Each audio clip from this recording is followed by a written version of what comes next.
100 miles from South America, 1,500 miles from Polynesia, Easter Island, also called Rapa Nui, is a tiny speck of land in the center of the Pacific Ocean. It's only 11 miles long by 7 miles wide. So one of the many mysteries of this amazing island is how anybody found it in the first place. But we know that Polynesians did find it. Carbon-dated remains tell us they settled the island sometime in the 5th century AD. Even to people used to the South Pacific, Easter Island must have seemed like a paradise. Thickly forested, it had large freshwater ponds. The soil was fertile, and the ocean teeming with fish.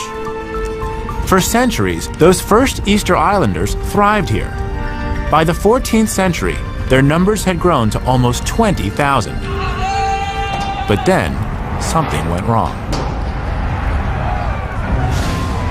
When the Dutch explorers arrived here in 1722, they found a starving population and a struggling culture.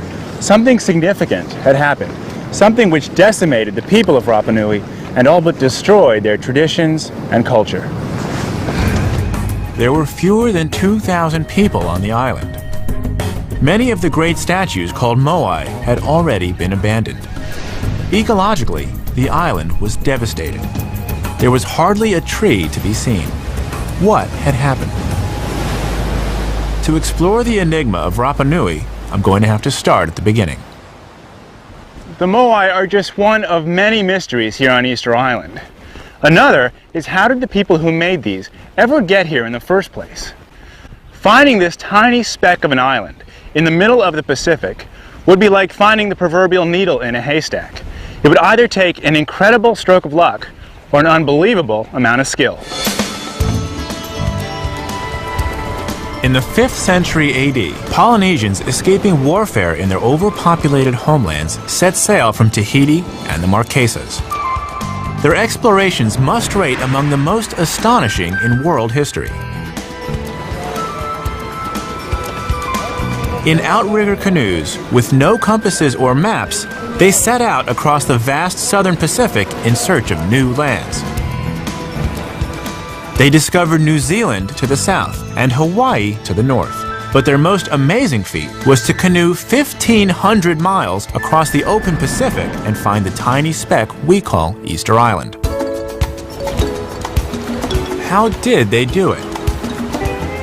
To find out, I've come to meet Master Navigator Hugo Tiavehe. That is great. Hugo? Hey, Josh. Great to meet you. Hugo has brought his friends from the Rapa Nui Outrigger Club. They regularly race in outrigger competitions all around Polynesia, so I'm in good hands. We push off from the beach and head for the open ocean. All right. Starting to get the hang of it. The outrigger canoe is the classic Polynesian vessel. Polynesians have always lashed an outrigger or float parallel to their canoes. As we get out into the rougher water, I find out why. Without it, we'd be tipped over in seconds. But before long, we get into the swing of things and the canoe is really moving. So, I can't say I'm an expert, but I've learned it's all about the rhythm. You just gotta make sure you're keeping pace with the people around you. Pull hard enough and you go forward. But we've only gone a few miles. I can't imagine what it'd be like to be out here for weeks at a time, going thousands of miles. Hard work.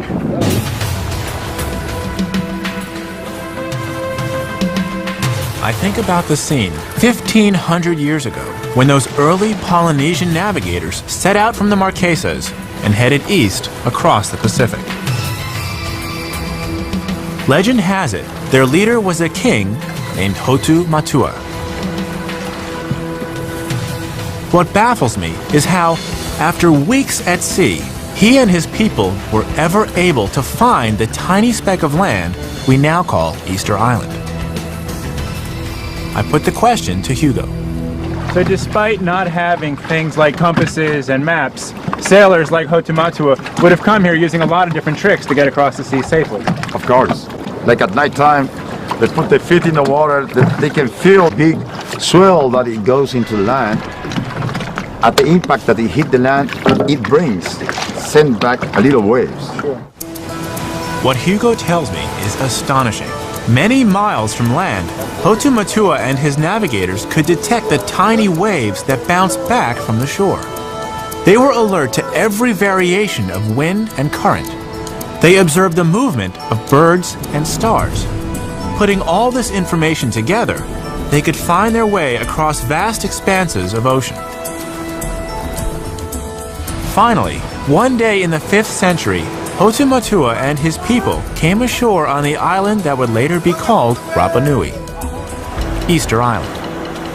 One can only imagine what it was like to spend weeks, possibly even months at sea before all that navigational skill pays off and they find this beautiful island, a place that they can call home for the next 1,000 years.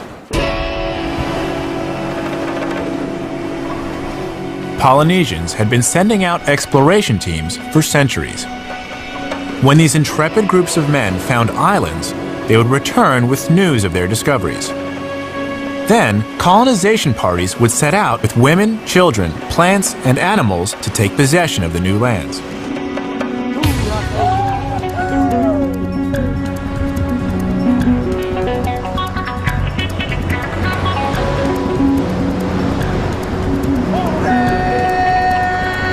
Landing, Hotu Matua would have called on the ancestors to recognize his claim to this new land. Hotu Matua must have realized this was a place where his people would thrive and prosper. What he couldn't know was that one day disaster would befall them. Coming up, I explore an ancient quarry, wrestle a moai, and carve my own, all in search of clues to the mysterious catastrophe that overtook Easter Island.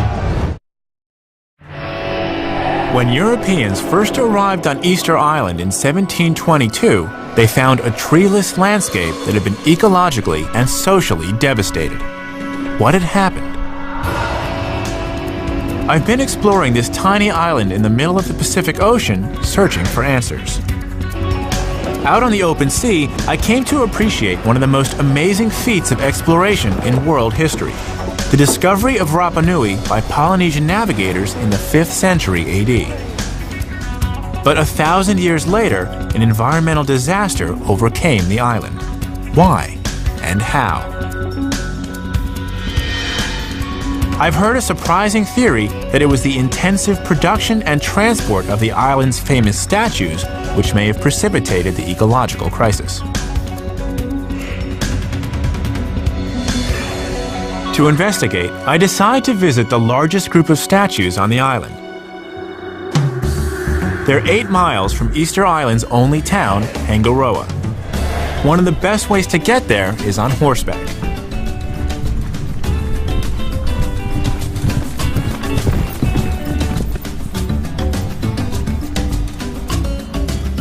I finally arrive at the moai called Tongariki. They're amazing. I've arranged to meet someone here who I hope can help me understand them. Sergio Rapu is a well-known archaeologist and a native of the island. Hello. These are incredible. Yes, these are wonderful work of our ancestor. How did they make these? Well, they were carved out of volcanic tuff with some very simple tools at the quarry and then brought here. So there's a quarry where they actually harvested this rock. Oh yeah, in fact it's just right there. Can we go take a look? Sure. The quarry is only a few minutes' ride away, on the side of one of the island's many extinct volcanoes. We leave the horses at the base of the volcano and start to climb. When we get to the rim, we're greeted by an amazing sight. The crater is now a lake, and around it are hundreds of unfinished stone heads. This is crazy. They're like just sticking out of the ground everywhere. How many moai are there?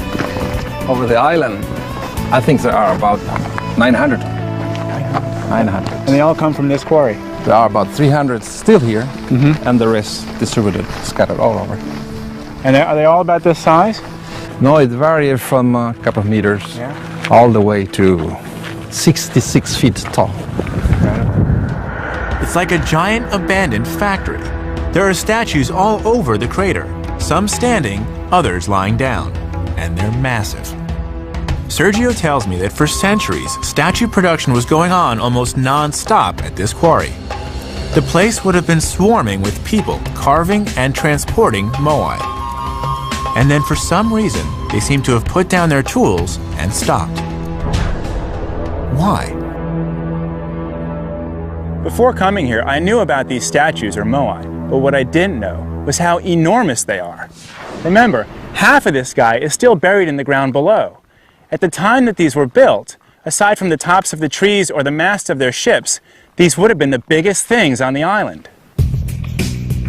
Using Stone Age technology, creating and transporting the gigantic moai must have absorbed an amazing amount of time and energy. They must have been really important to the people of Rapa Nui. Does anyone know what they represent? They represent the ancestors. The cult of ancestor was practiced here, and they are the focal point for activities, ceremonial activities, and they are ceremonial centers for the lineage.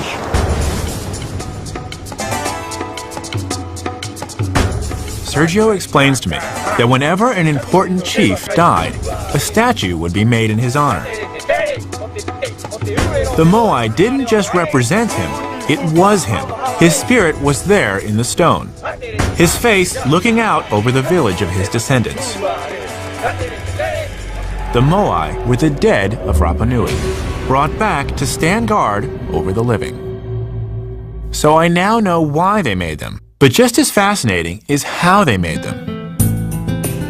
Carving and transporting these massive statues must have been a real feat, even more so when you consider how many were produced.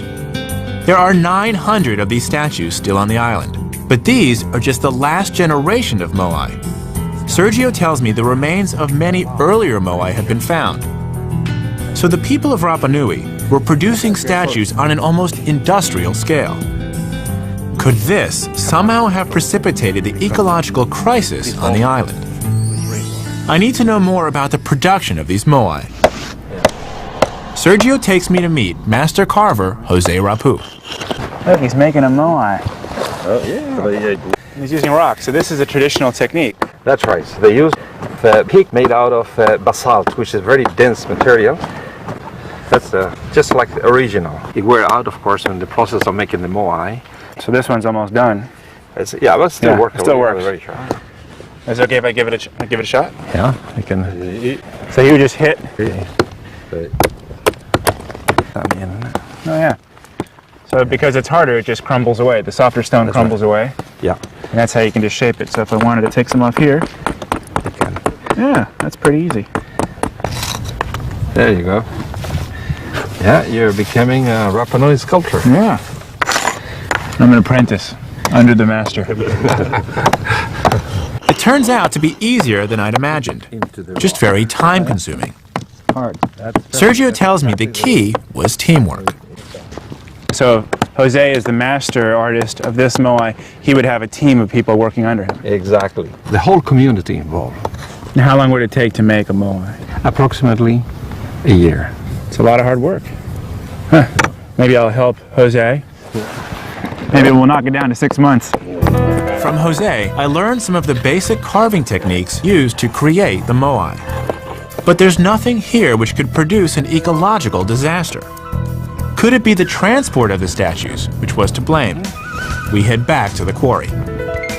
Sergio shows me one of the most amazing sights of the island. Massive, half-finished moai, some over 60 feet tall, still encased in the rock from which they were being carved.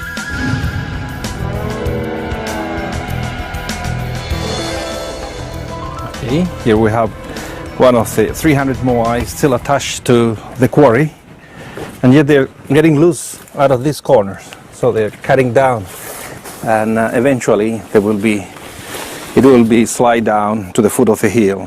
So this whole rock was carved out over the years, and then this artist started like this Yeah, and just carved out the face. Looks like he started on the face and never finished the body. that's right. That's right. Wow, that's amazing. I mean, that's just a lot of work. What seems even more difficult and challenging is they actually have to now slide it all the way down to the flatlands. The back of the moai will shape like a canoe. So it can slide smoothly on the debris of the carving that they have accumulated at the end of the moai to create a ramp. And with gravity, a little pushing, that will get the moai down to the ground. To be able to carve these massive moai and get them to the bottom of the quarry was remarkable enough. Moving them across the island strikes me as an even more amazing feat. Once they'd been slid down the ramp of debris, they had to be transported up to 8 miles.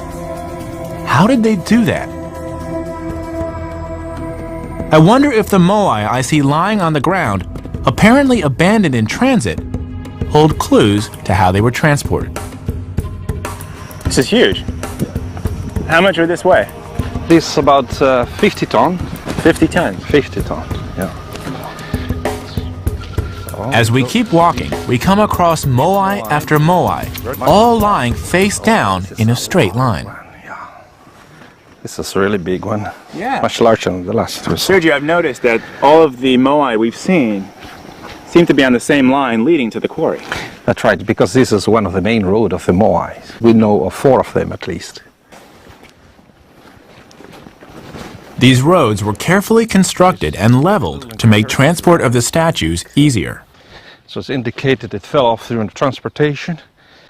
But I still want to know how the people of Rapa Nui could move 50-ton stones. They were moved. And then we have more up here. Sergio has organized a demonstration for me with a replica of one of the smallest moai. So the moai move horizontally. He says that at first, archaeologists assumed the moai were moved lying on their back, using a system of logs as rollers. So it's very easy to move on a flat ground and with the wood attached. I can see how this could deplete the timber of such a small island. So yes, you can certainly move a moai like this. Yeah. But is this really how it worked? Every moai I've seen is lying face down. Now there's other Sergio tells me that this fact made some archaeologists believe that they were not transported face up after all, but lying face down just as they were found. It was moved.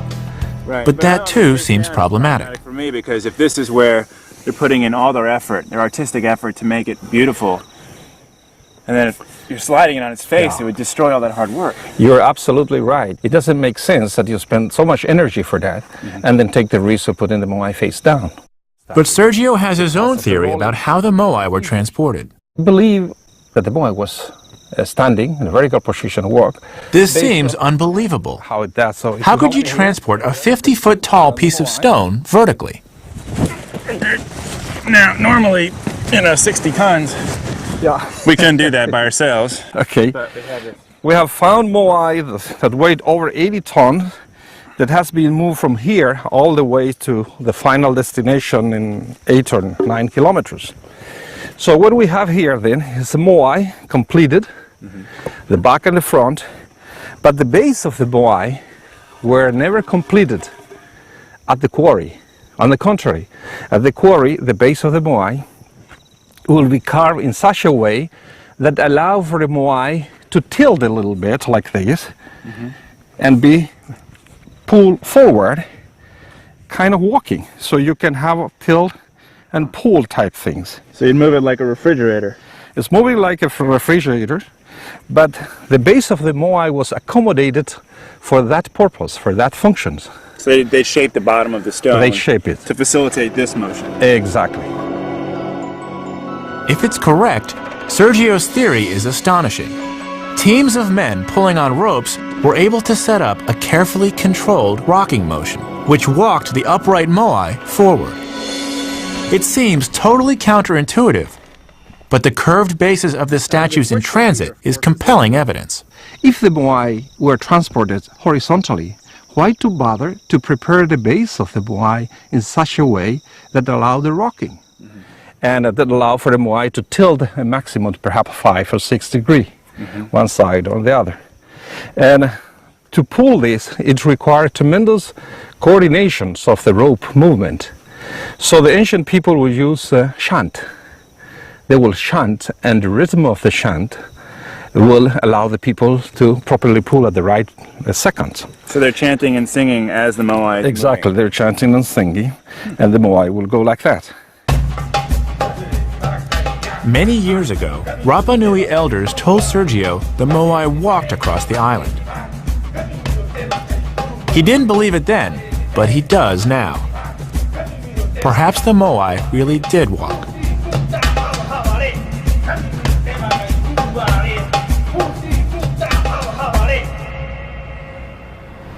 If this is true, it has huge significance for understanding the disaster which apparently overtook the island in the centuries before Europeans arrived.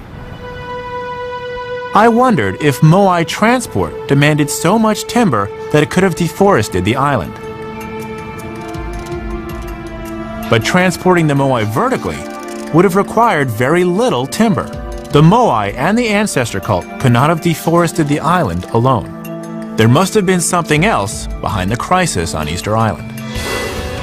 Coming up, the tragic fate of Rapa Nui and the desperate attempts of its people to save themselves. So they were actually practicing cannibalism. Easter Island is the remotest inhabited island on Earth. I'm trying to discover the fate of the Polynesians who populated it. Pollen analysis has shown that when Hotumatua and his pioneers arrived in the 5th century AD, the island was thickly forested. 1,000 years later, it was almost bare, and many of the Moai were abandoned. What was behind these events?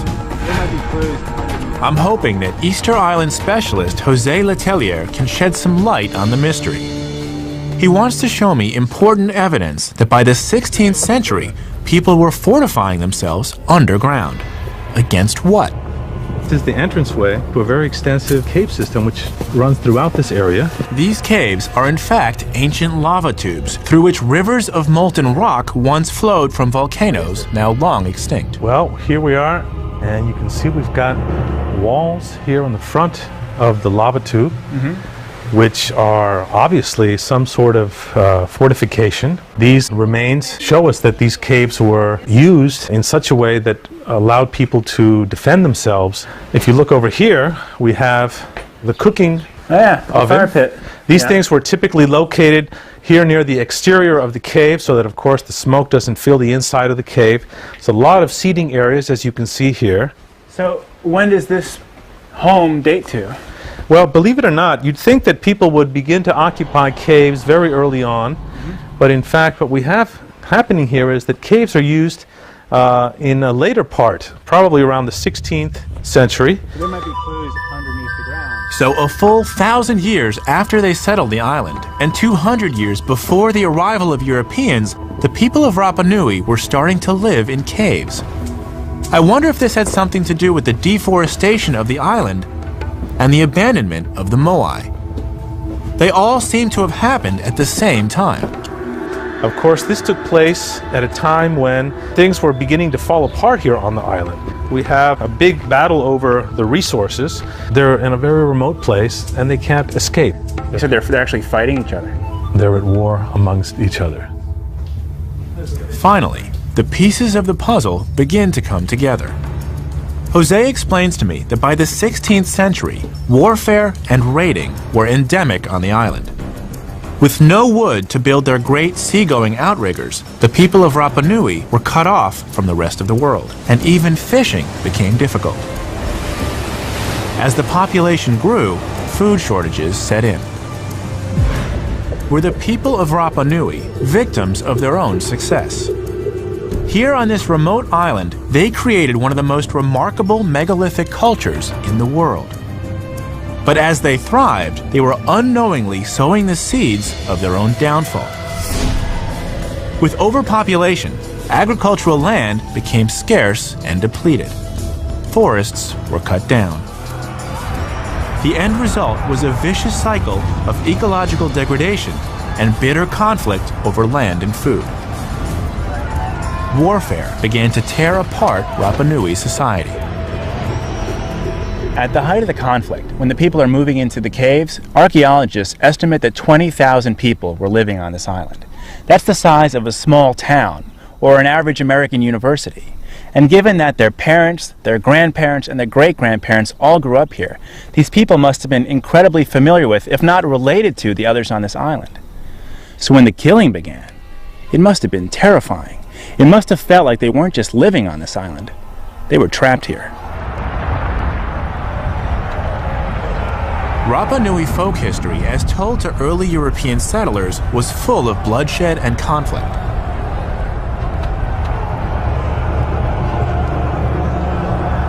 Location names all over the island commemorated grisly events, like the place they call Anakai Tagata.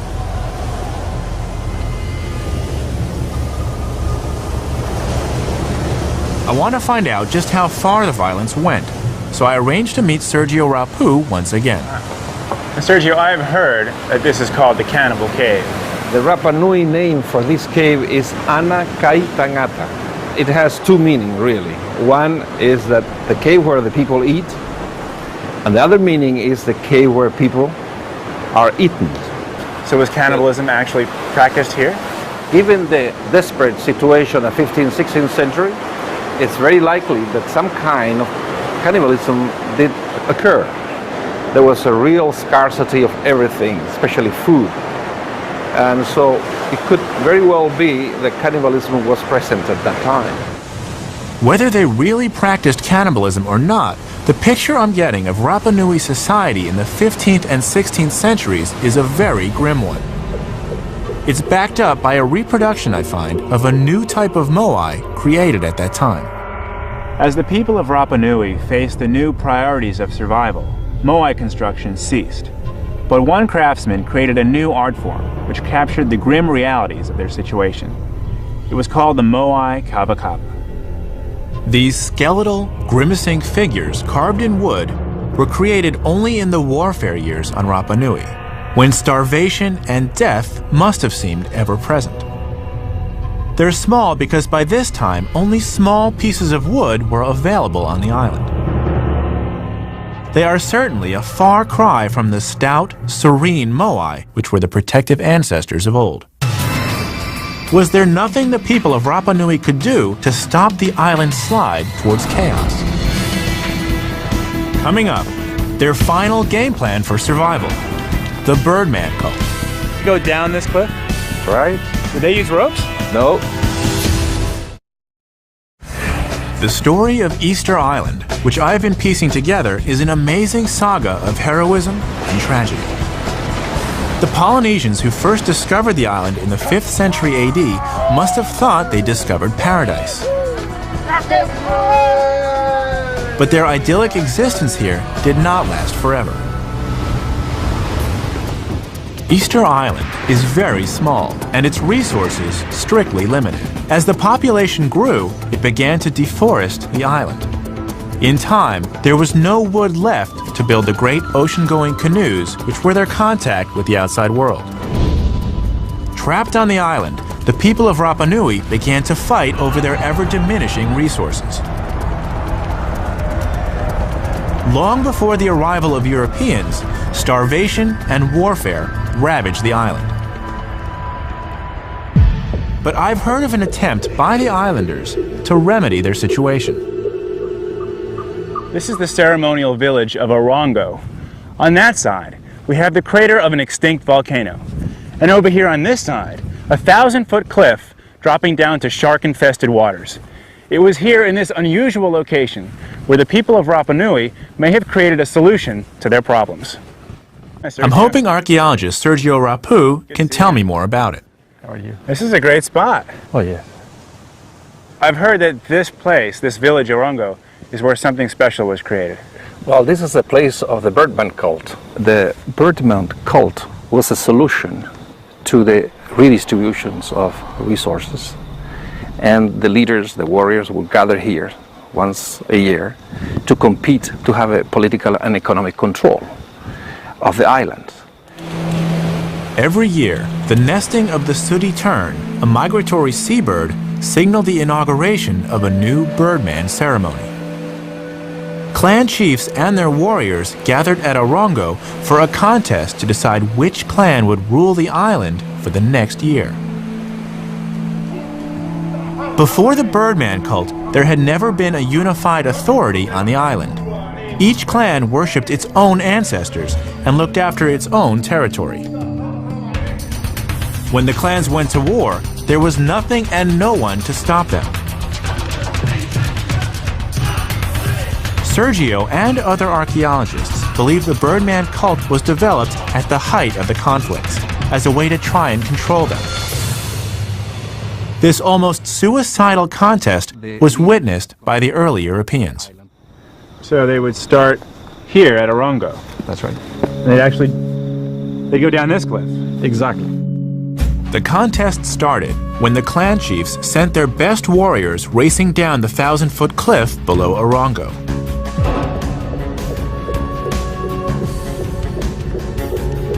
For weeks, the men would prepare for their ordeal. They'd carry reed floaters to help them with the grueling, mile-long swim to the more distant of two offshore islands, or motus.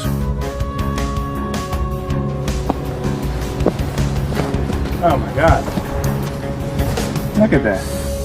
Sergio, they'd go down this cliff Exactly. and then swim out to that island.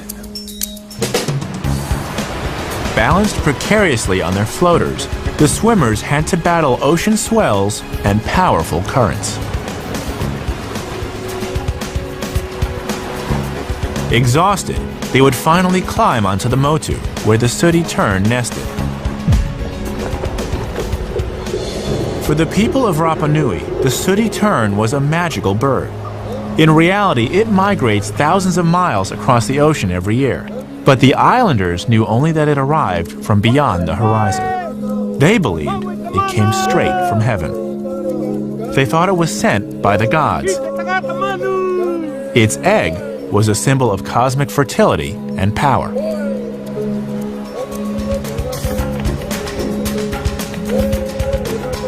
Once contestants found an egg, they had to race all the way back to Orongo with it.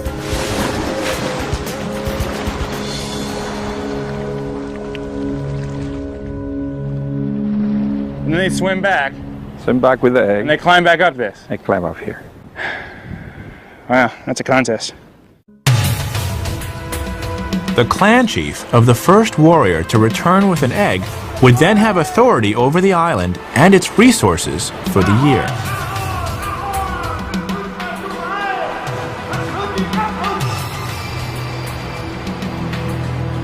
He became the Birdman, until the sooty terns nested once again and the contest started over.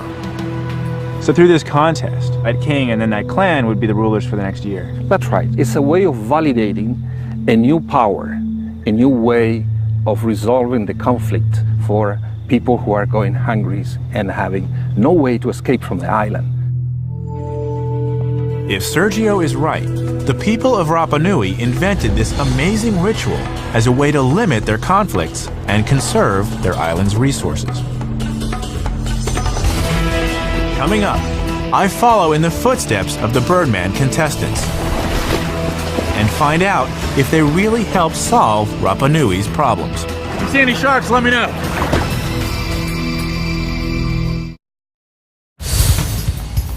My investigations on Easter Island are coming to a head. I've learned that the islanders created an ecological catastrophe, which led to years of chaos and violence. By the 15th century, Rapa Nui society was staring into the abyss. Its response was the amazing Birdman cult, an annual contest to establish a supreme leader over the island's warring factions. Contestants raced down a 1,000-foot cliff and swam through shark-infested waters to an island a mile off the coast. The clan of the first man back then had control over the island for the next year.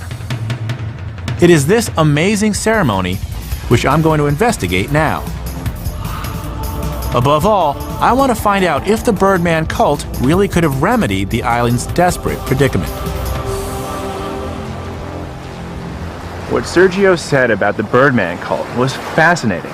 So I've come here to the port of Hangaroa, a small town on Easter Island. My goal is to take a boat and go to the base of the cliff and see what challenges these contestants actually faced. From Hangaroa to the cliffs of Orongo is only about a mile, but it's an exhilarating boat ride. one thing that I wish you could experience is the quality of the air and the water here. It has got to be the cleanest air on the planet. We're so far from other lands which could pollute it that just breathing here, this is what it must have been like 500 years ago when the people were making the moai. This place is so unpolluted. The water is cobalt blue. And I've never seen water that clear. It's astounding. Down here on the water, everything looks a little different. You know, from up there, it didn't look like it was that far away. But it's a pretty good distance. I guess that's about a mile from the shoreline to the Motu. And another thing that I didn't realize is these waves, there's these huge swells coming in, and they're only gonna build as the morning goes on into midday. So this contest is starting to look like a much more physical feat than I was prepared for. Should be fun.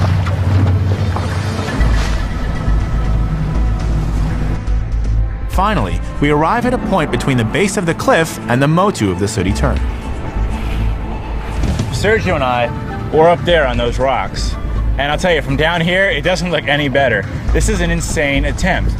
Today, it's not allowed. It's a park, you can't even approach the cliff. It's illegal to try and come down it. So if I wanted to do this contest, that part, I can't. But the swimming part, I can. With every passing minute, the accomplishment of those Birdman competitors strikes me as even more amazing. Their physical stamina must have been astonishing. And now it's my turn. Figure out how to use this thing. Let's try. In the water, the first thing I discover is just how difficult it is to balance on the reed floater. I was counting on this thing really helping me, but just staying on top of it is hard enough. It's gonna take me a while to figure this one out. And I've got a long way to go. Do I look like a seal waiting for a shark to come eat me? That'd be my only concern.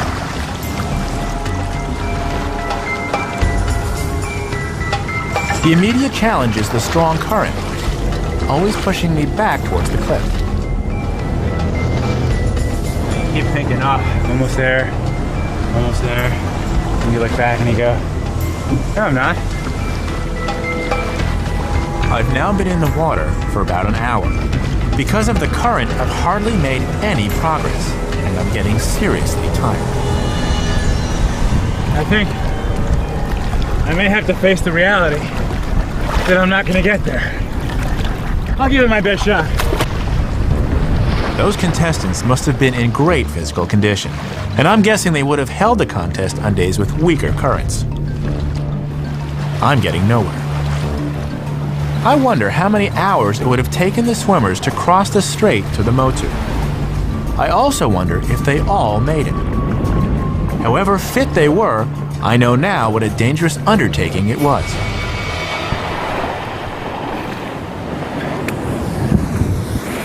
Bruised and battered from the climb down the cliff, soaking wet and exhausted from the swim, the contestants would arrive here at the Motu, the halfway point in their journey. But before they can make the trip back, they'd have to search this island for an egg. There are birds all over this island. Look, there's frigate birds hovering over us in the sky. There's this little one right here.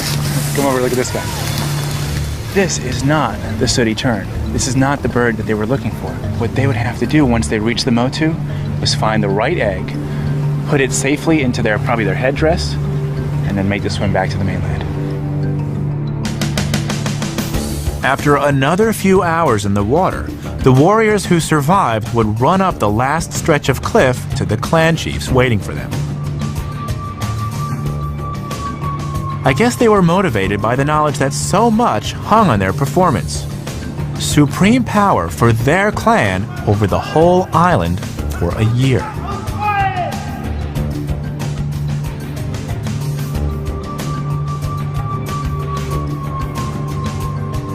But I still have a lot of questions about the Birdman cult. I've discovered what an astonishing feat it was physically, but did it really unify the island and preserve its resources? I asked Rapa Nui native and archaeologist Sergio Rapu. From a pure survival perspective, the Birdman cult succeeds and keeps the Rapa Nui people alive until the Europeans arrive. Is that correct? Yeah, that was the end of the prehistory of Rapa Nui, and the Rapa Nui were surviving, perhaps much more impoverished than the first time they arrived to this island, and they were abandoning totally the cult of the ancestor, but they were alive. Sergio tells me the Birdman cult became everything, and they abandoned their ancestor cult. The first Europeans to arrive here in 1722 found a demoralized and starving people living among the fallen statues. It sounds to me like the Birdman cult was too little, too late. The people of Rapa Nui were helpless to stop the processes they'd set in motion centuries before. I think that perhaps the lesson of Rapa Nui is one that the world today should be paying attention to. The people who settled this island were hyper aware of their environment. They could detect the slightest change in the wind, the currents of the sea, the flight paths of the birds, and yet they completely missed the destructive path that they were set upon. It's hard not to see the fate of Easter Island as a haunting parable. Still, after centuries of disastrous settlement, the islanders are beginning to thrive once again. People like Sergio are taking hold of their heritage. Lento. The ancestors seem to be coming back to life. Good morning, Joshua. How are you? Great, look at these. Yeah. They look completely different. You can see the ancestor alive here. Sergio has discovered their original coral eyes. That's right. Now, I know that you're a modest man, but you're the one who actually discovered the eyes, correct? We discovered the meaning of the eyes. Sergio is being modest. Everybody used to